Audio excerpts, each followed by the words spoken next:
एक बहुत अच्छी औषध अपने स्वयंपाक घर में है, उसका नाम है नमक। बहुत अच्छी औषध। ये नमक क्या काम में आता है? जिसको भी ब्लड प्रेशर कम हो गया हो, लो बीपी, उसकी सबसे अच्छी औषध है नमक। क्या करना है? इसको पानी में मिला के पीना। आप सभी का स्वागत है आपके अपनी YouTube channel Ayurvedic secrets of health में। जिनको भी लो ब्लड प्रेशर की शिकायत है, उनको नमक पानी में मिला के पीना सबसे अच्छी औषध है। कितना नमक और कितना पानी? 1 गिलास पानी में आधा चम्मच नमक मिला सकते हैं या आधे चम्मच से थोड़ा कम। उतना अगर नियमित रूप से पिएंगे तो लो ब्लड प्रेशर की बीमारी बिल्कुल ठीक कर देता है। और यही नमक हाई ब्लड प्रेशर को भी ठीक करता है। लेकिन वो कैसे ठीक करता है? हाई ब्लड प्रेशर की जिनको बीमारी है, उनको नमक मिला के पानी में स्नान करना, पानी से, नमक पानी से स्नान करना। हाई बीपी जिनको, लो बीपी जिनको है, उनको नमक पानी पीना है। हाई बीपी जिनको है, उनको नमक पानी से स्नान करना। 1 बाल्टी पानी में 100 ग्राम नमक मिला दीजिए, इस नमक पानी से स्नान करिए। स्नान करते समय पानी को कभी सिर पर मत डालिए, सिर को छोड़कर पूरे शरीर पर डालिए। और स्नान करने के बाद शरीर को 5-7 मिनट ऐसे ही छोड़ दीजिए, उसको पोंछने का नहीं। नमक लगा है तो लगा रहने दीजिए, कपड़े पहन लीजिए और कभी भी साबुन मत लगाइए। तो आपको हाई ब्लड प्रेशर 15 से 20 दिन में ही ठीक हो जाएगा। नमक पानी से स्नान करें। हाँ, बहुत अच्छा सवाल आपने पूछा। कौन सा नमक? सबसे अच्छा जो नमक आता है वो सेंधा नमक, सबसे अच्छा। दूसरे नंबर पे जो नमक आता है काला नमक, और तीसरे नंबर पे नमक आता है वो क्रिस्टल फॉर्म का नमक, पाउडर नहीं, वो जो छोटे छोटे डेले में आता है ना क्रिस्टल, वो नमक। ये जो पाउडर वाला नमक आजकल बाजार में आ रहा है आयोडीन युक्त, ये तो बहुत ही खतरनाक है।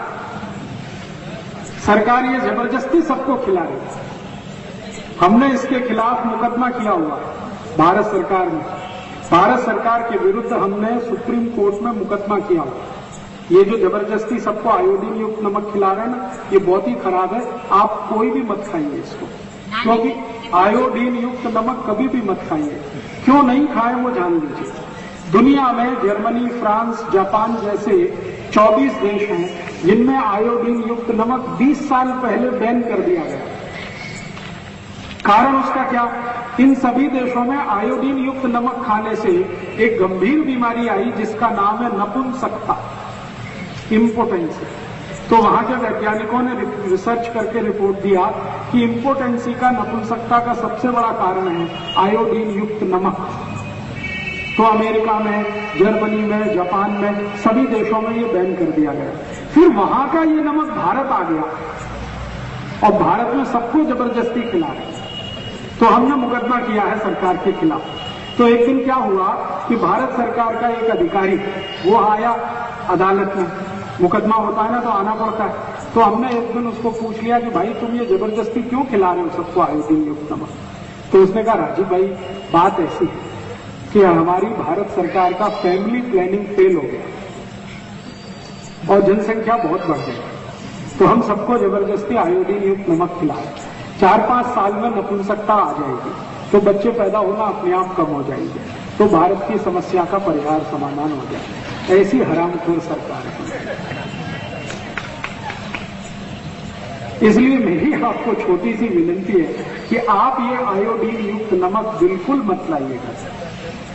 आप नमक लाइए तो वो सेंधा नमक लाइए, पत्थर वाला, या तो काला नमक लाइए, नहीं तो वो क्रिस्टल फॉर्म का जो नमक आता वो लाइए। उसको धोकर और कूटकर पीसकर पाउडर बना के उसको उपयोग में लाइए। बाजार से पैकेट में बंद जिस पर लिखा हुआ है आयोडाइज्ड, वो कभी मत लाइए। और मैं आपको एक माहिती देता हूं कि आप बोलेंगे कि घेंगा रोग हो जाएगा, ग्वाइटर हो जाएगा, कभी नहीं होता। मैंने आज तक आयोडीन युक्त नमक नहीं खाया, मुझे घेंगा नहीं, मेरे परिवार में किसी ने नहीं खाया, किसी को नहीं। क्यों नहीं होता घेंगा? मैं आपको बताता हूं। आयोडीन की जरूरत जितनी हमारे शरीर को है उतनी आयोडीन सभी दालों में होती है। ये जो तूर की दाल है, मूंग की दाल है, मसूर की दाल है, उड़द की दाल है, सभी में आयोडीन है। हल्दी में भी है। हरे पत्ते की सभी सब्जियों में आयोडीन है। गाजर में आयोडीन है, मूली में आयोडीन है, बटाटा में आयोडीन है। जमीन के अंदर से जितनी सब्जियां निकलती है सभी में आयोडीन है। शेंगदाने में तो सबसे ज्यादा आयोडीन है। इसलिए जीवन में जो भी हम भोजन कर रहे हैं ज्यादातर भोज्य पदार्थों में आयोडीन है। फिर बाहर से आयोडीन देने की कोई गरज और जरूरत नहीं है। ये जबरदस्ती सरकार ने अभियान चला रखा है और इस अभियान के पीछे दो उद्देश्य हैं। एक तो भारत में बड़े पैमाने पर लोगों में नपुंसकता लाना ताकि लोक संख्या कम हो। दूसरा उद्देश्य ये है कि 15 पैसे किलो के नमक को 7 रुपए किलो बिकवाना। जो सादा नमक है वो 15 पैसे किलो आता है, लेकिन उसको 7 रुपए किलो सरकार ने बना दिया ये आयोडीन युक्त नमक के नाम पर। और आपकी जेब लूट रहे हैं वो, आप खुशी से लुटवा रहे हैं क्योंकि आपको माहिती नहीं है। आपको ये माहिती नहीं है कि आयोडीन तो सभी भोजन पदार्थों में है। हरे पत्ते की सभी सब्जियों में आयोडीन है, सभी दालों में आयोडीन है, जमीन के नीचे से जो भी सब्जी निकलती है सभी में आयोडीन है। बिना आयोडीन का दुनिया में कुछ होता ही नहीं है।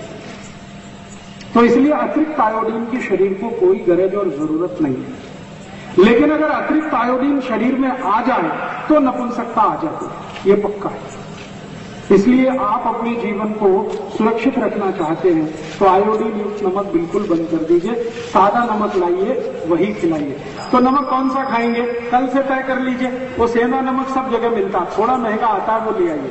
और एक नमक आता है पाकिस्तानी नमक नाम से मिलता है, लाहौरी नमक के नाम से मिलता है, वो भी अच्छा है। नहीं तो वो क्रिस्टल फॉर्म का डेले वाला नमक वो सब गाँव में मिलता है, वो लाइए, उसी का उपयोग करें। आयुर्वेद में वाघभट्ट संहिता में एक सूत्र है हाई ब्लड प्रेशर के लिए और लो ब्लड प्रेशर के लिए संस्कृत में। तो उस सूत्र में ऐसा लिखा हुआ है कि जिनको हाई ब्लड प्रेशर है, उच्च रक्त दबाव, उनको समुद्र स्नान करना चाहिए। अब 40 गांव में समुद्र कहां से आएगा स्नान करने के लिए? तो इसलिए मैंने आपको सरल करके बता दिया कि आप पानी को जब स्नान कर रहे हैं तो उसमें नमक मिला दीजिए, समुद्र तैयार हो गया। समुद्र का माने है नमक का पानी, तो बाल्टी का पानी है उसमें नमक मिला दीजिए, समुद्र तैयार हो गया। इस पानी से स्नान करिए। तो ये हाई ब्लड प्रेशर की सबसे अचूक, सबसे सरल, सबसे अच्छी दवा है। हाई ब्लड प्रेशर के किसी भी मरीज को नमक मत खिलाइए, नमक के पानी का स्नान कराइए। और लो ब्लड प्रेशर के किसी भी मरीज को नमक खिलाइए ज्यादा से ज्यादा। कम से कम आप महीने भर तो नहा ही सकते हैं, बीच में 5-7 दिन ब्रेक करके फिर महीने भर नहा सकते हैं, ब्रेक कर करके 3 बार 1-1 महीने नहा सकते हैं।